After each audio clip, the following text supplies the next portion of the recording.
नमस्कार साथियों। जैसा कि आपको पता है, पढ़ो इन ऐप युवाओं के लिए बनाया गया है। युवाओं के लिए पढ़ो इन प्लेटफॉर्म किस तरीके से कार्य करेगा ये भी आपको पता है।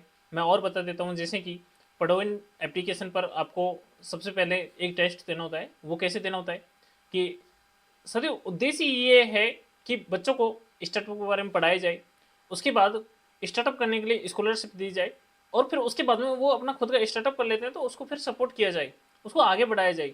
इस तरीके से अपन ने ये पूरा प्लेटफॉर्म बनाया है। पर साथियों, मैं बता दूं आपको, जैसे कि आपको पता है कुछ दिन से कंटिन्यू वीडियो नहीं आ रही है और ना ही कंटिन्यू टेस्ट हो पा रहे हैं, और ना ही इस तरीके की कोई स्कॉलरशिप हाई अमाउंट जो दिया जा रहा है स्टार्टअप करने के लिए, वो मैं सब कुछ जानता हूँ। पर साथियों, मैं सारी चीज़ें बनाने में लगा हुआ हूँ कि किस तरीके से साथियों, अपना मेन मकसद ये है कि बच्चों को स्टार्टअप करने के बारे में पढ़ाया जाए फर्स्ट। सेकंड ये है कि स्टार्टअप करने के लिए स्कॉलरशिप दी जाए, ताकि पैसे का जो ज़रूरत है उसको पूरा किया जा सके, ताकि कोई भी बच्चा है आइडिया है उस पर बिना पैसे के काम नहीं किया जा सकता। एक ऐसा अमाउंट हो जिसमें ना कोई रिस्क हो, ना कोई ब्याज देना हो, ना किसी से मांगना पड़े, तो इस तरीके के अमाउंट हो। उसके बाद में वो जिस भी फील्ड का स्टार्टअप करना चाह रहा है उस फील्ड के स्टार्टअप से संबंधित मतलब स्किल्स वाले बंदे हों और उसमें जानकारी रखने वाले हों। जिस फील्ड में वो कार्य करना चाह रहा है उसके लिए स्किल्ड कर्मचारी उसको मिल सकें, ताकि वो अपना इसका ताकि वो अपने स्टार्टअप को आगे बढ़ा सके। इसके लिए अपन काम कर रहे हैं। तो सर मैं इस पर कंटिन्यू वर्क कर रहा हूँ। कुछ टाइम का इशू होने की वजह से मैं इस पर कंटिन्यू वर्क नहीं कर पा रहा, और मेरा मेन मकसद ये है कि जब तक मैं इसको नहीं चलाऊंगा पूरी तरीके से, जब तक कि मेरा जो मैं चाह रहा हूँ कि मतलब इस तरीके से काम करे, इस तरीके से कोई साथी आए, तो सारी व्यवस्था मैं बनाने में लग रहा हूँ। कुछ दिन का इशू है, ताकि जैसे कि इसमें वीडियो नहीं आ रही या फिर टेस्ट कंटिन्यू हो पा रहे, तो थोड़ा सा आप पेशेंस रखें। ताकि तो सत्य अपन बात कर रहे थे एमबीए के बारे में। एमबीए क्या है? Master of business administration. यानी कि आप एमबीए में सब कुछ यही सिखाया जाता है कि आप किस तरीके से इकोनॉमिक मतलब जो फाइनेंशियल जो कंडीशन है सारा, इसको कैसे चलाना है। जैसे कि कोई स्टार्टअप हो गया, कोई बिजनेस हो गया, आप किस तरीके से प्रोफेशनल तरीके से बिजनेस को संभाल सकते हैं, ये सब कुछ पढ़ाया जाता है। इसमें क्या है, जैसे कि एमबीए कर लिया तो सारा सब कुछ सत्य ये भी मैं आपको बताता हूँ कि जब सारा उद्देश्य यही है कि भाई हर इंसान को अपनी आजीविका चलाने के लिए पैसा कमाना है, पैसा से सारी आजीविका चलाई जाती है। तो फिर कमाना है, प्रत्येक व्यक्ति को कमाना है, कोई ना कोई वर्क करना होता है, तो फिर प्रोफेशनल तरीके से क्यों ना सीखा जाए अपना। इसी के साथ में मेरा ये भी है कि भाई पढ़ते तो हैं, चलो ठीक है, पर पढ़ने में वो पढ़ा जाए जो कि जीवन में काम आए। हाँ, ये भी पढ़ाई जरूरी है कि मतलब अदर जो इस तरीके से फाइनेंशियल से रिलेटेड नहीं है वो भी पढ़ा जाए, पर साथ में साथ ये भी पढ़ाया जाए। इसके लिए अपने वर्क कर रहे हैं, और आने वाले समय में मैं इस पर बहुत जल्द वर्क कर रहा हूँ। आप थोड़ा सा पेशेंस रखेंगे, किस तरीके से ये जो उद्देश्य है इसी तरीके से इस पर काम करेंगे। अपन एमबीए के बारे में बात कर रहे थे, अपन इसमें जान लेते हैं जो आज के बनने वाले क्वेश्चन है इन पर भी थोड़ा सा जान लेते हैं कि एमबीए क्या है। तो सभी अपन एमबीए के बारे में जाना कि एमबीए क्या है, किस तरीके से चीज़ें सिखाते हैं। अब अपन इसमें देखेंगे एमबीए के बारे में और अपन क्या सीखते हैं, क्या जानते हैं इसमें। जैसे कि बैंकिंग और वित्त। सत्य आपको पता है कोई भी स्टार्टअप है, कोई भी बिजनेस है, या फिर कोई भी गतिविधि है, उसमें आर्थिक गतिविधि तो होती है। आर्थिक गतिविधि से मतलब है कि पैसा तो उसमें इन्वॉल्व होता है। अब जब आप इसमें कोई भी व्यवसाय शुरू कर रहे हैं तो उसमें क्या है कि पैसे का, जैसे कोई कंपनी है उसका संचालन हो रहा है तो सारा आर्थिक गतिविधि उसमें है।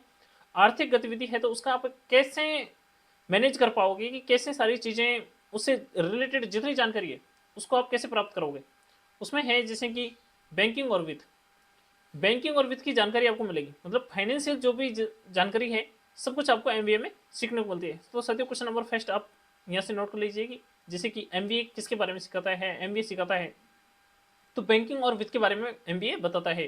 साथियों, क्या है बैंकिंग, क्या है वित्त, पूरी तरीके से आने वाले लेसन में अपन पूरी तरीके से देखेंगे कि भाई ये अलग सेपरेट किस तरीके से इकोनॉमी काम करते हैं। पर अभी यहाँ इतना से जान लेते हैं कि भाई एमबीए इसके बारे में सिखाता है, जैसे बैंकिंग की बात करता है, वित्त की बात करता है, पैसे से रिलेटेड बातें करता है। तो इस तरीके से अपन आगे देख लेते हैं, जैसे कि मार्केटिंग और ब्रांड मैनेजमेंट। तो साथियों, किस तरीके से अपना जो प्रोडक्ट है उसको ब्रांड वैल्यू बनाना, या फिर उसकी कैसे मार्केटिंग करना, कैसे उसको बड़े स्किल लेवल पर मतलब उसका प्रोडक्शन करना, आगे बढ़ाना, उसका डिस्ट्रीब्यूशन करना। तो ये सारा पार्ट इसमें ही सीखा जाता है कि एमबीए में कि भाई किस तरीके से आप अपनी कंपनी चलाएंगे और आगे की चीज़ों को उसको कैसे मार्केटिंग करेंगे, कैसे एक दूसरे का जो आपका कंपटीशन है उसको तोड़ेंगे। तो ये सारी चीज़ें इसमें सीखने को मिलती हैं। तो ओवरऑल आपको पता लग रहा होगा कि एमबीए के अंदर हम बिजनेस से रिलेटेड जो भी आर्थिक गतिविधि उनके बारे में हम सीख रहे होते हैं। तो साथियों सेकंड नंबर, तो साथियों क्वेश्चन नंबर सेकंड आप यहाँ से नोट कर लो, जैसे कि एमबीए सिखाता है, क्या सिखाता है, जैसे ब्रांड और मार्केट के बारे में क्या सिखाता है, तो ये आप यहाँ से सीख सकते हैं। तो साथियों क्वेश्चन नंबर आप, अरे रियो चुप। तो साथियों क्वेश्चन नंबर सेकंड आप यहाँ से नोट कर सकते हैं, जैसे कि एमबीए सिखाता है मार्केटिंग, ब्रांड मैनेजमेंट, किसके बारे में सिखाता है, तो इस तरीके से आंसर होंगे, ऑप्शन होंगे, तो उसके बारे में आप आंसर कर सकते हैं। तो साथियों और अपन यहाँ से देख लेते हैं, जैसे कि मानव संसाधन प्रबंधन।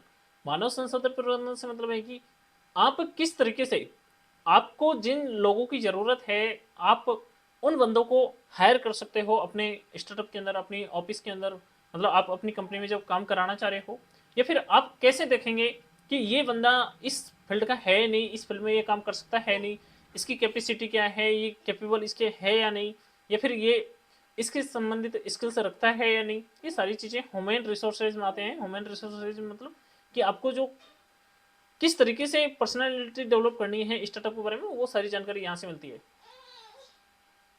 तो साथियों यहाँ से और अपन देख लेते हैं, जैसे ऑपरेशंस और सप्लाई चेन मैनेजमेंट। ऑपरेशंस का मतलब है ऑपरेशन और सप्लाई चेन मैनेजमेंट।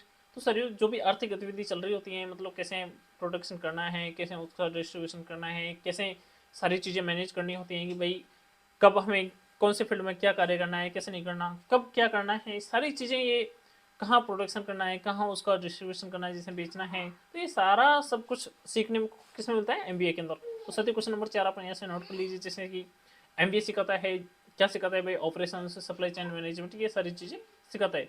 तो क्वेश्चन नंबर 4 हो गए। इस तरीके से अपन आगे देख लेते हैं, जैसे कि स्टार्टअप और उद्यमिता। तो साथियों अपन जैसे जान रहे हैं कि सारा स्टार्टअप, स्टार्टअप का मतलब है, उद्यमिता का मतलब है कि जो भी आर्थिक गतिविधि हो रही है, किस तरीके से, मतलब कोई चीज़ का प्रोडक्शन करना हो या फिर चलाना हो, जैसे उत्पादन करना हो, जो भी गतिविधि चल रही है जिसमें सब में मेन यही होता है कि कोई व्यवसाय, व्यवसाय सारी एमबीए इसी के बारे में सिखा रहा होता है कि भाई कैसे आपको व्यवसाय को चलाना है, कोई कंपनी है कैसे उसको मैनेजमेंट करना है, सब कुछ सारी जानकारी यही दे रहा होता है। तो साथियों आज की बनने वाले 5 क्वेश्चंस अपन ने इस पर चर्चा की। जो भी आपके जो डाउट हैं, मैं समझ रहा हूँ कि कंटिन्यू टेस्ट ना चल पाना थोड़ा सा, पर साथियों थोड़ा सा टाइम लग रहा है, बाकी सारी चीज़ें बहुत जल्द ठीक हो जाएंगी। तो मिलते हैं नेक्स्ट सेशन, तब तक के लिए जय हिंद।